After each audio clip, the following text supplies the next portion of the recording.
Au sommaire de ce live, l'engagement américain en question au sujet du conflit militaire entre l'Iran et Israël qui s'intensifie, la Fed en route vers un statu quo sur ses taux et le premier contrat de défense remporté par OpenAI.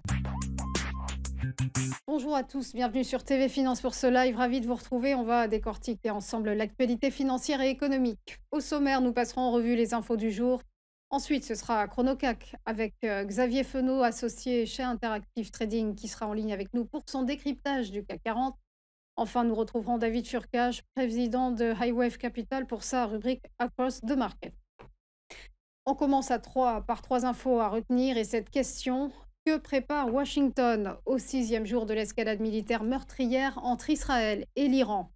Après son départ précipité du G7 lundi, Donald Trump a exigé une capitulation sans condition du régime de Téhéran. Hier soir, le président des États-Unis a dirigé une réunion de crise lors d'un conseil de sécurité nationale. Même réaction à l'Élysée avec la tenue d'un conseil de sécurité et de défense ce mercredi à 16 heures. On a besoin des États-Unis pour faire revenir tout le monde autour de la table, a estimé Emmanuel Macron depuis le sommet du G7 au Canada, alors qu'aucune possibilité de cessez-le-feu n'est pour l'heure envisageable. Sur le terrain, en effet, les échanges de frappes se poursuivent. L'armée israélienne dit avoir bombardé plusieurs cibles qui ont fait plus de 224 morts selon un dernier bilan iranien. Depuis, dans plusieurs régions de l'État hébreu, les sirènes d'alerte ont retenti suite à des tirs de missiles iraniens identifiés.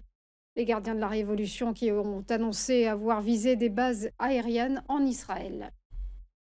Et c'est dans ce contexte d'escalade militaire que la Fed s'apprête à dévoiler ses intentions en matière de politique monétaire.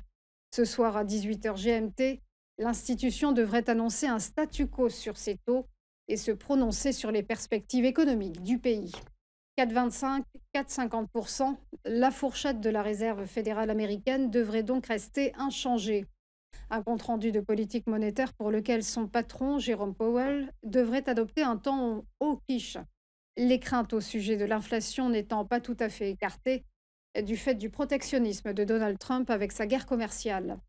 Ces dernières semaines, la Maison-Blanche en froid avec Jérôme Powell avait exigé une baisse immédiate des taux directeurs. Selon les experts, la Fed devrait bien baisser ses taux, mais une à deux fois au cours du second semestre. On termine avec le chiffre du jour, 200 millions de dollars. C'est le montant du contrat conclu entre OpenAI et le Pentagone. Une alliance qui permettra à l'armée américaine de fournir des outils de pointe en IA à destination de ses militaires. Objectif, rendre plus efficaces certaines tâches administratives, muscler la collecte de données ainsi que la cybersécurité. Maison mère de ChatGPT, la start-up de Sam Altman remporte ainsi son premier contrat de défense.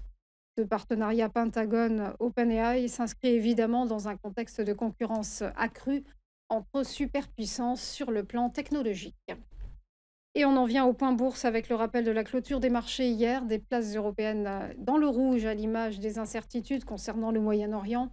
Le CAC 40 a abandonné moins 0,76% et se situe à 7 683 points.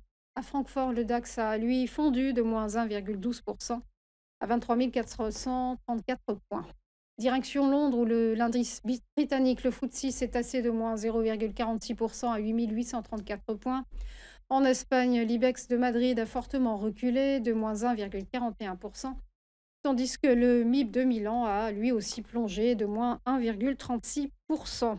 On part à Wall Street où les indices ont également fait état de leurs craintes. Le Dow Jones a perdu moins 0,7%. Il s'établit à 42 215 points. Le S&P 500 a rendu moins 0,84% à 5 982 points. Et le Nasdaq Composite s'est lui affaibli de moins 0,91% à 19 521 points. On termine avec un mot du Nikkei, l'indice japonais a terminé en hausse de son côté, plus 0,77%.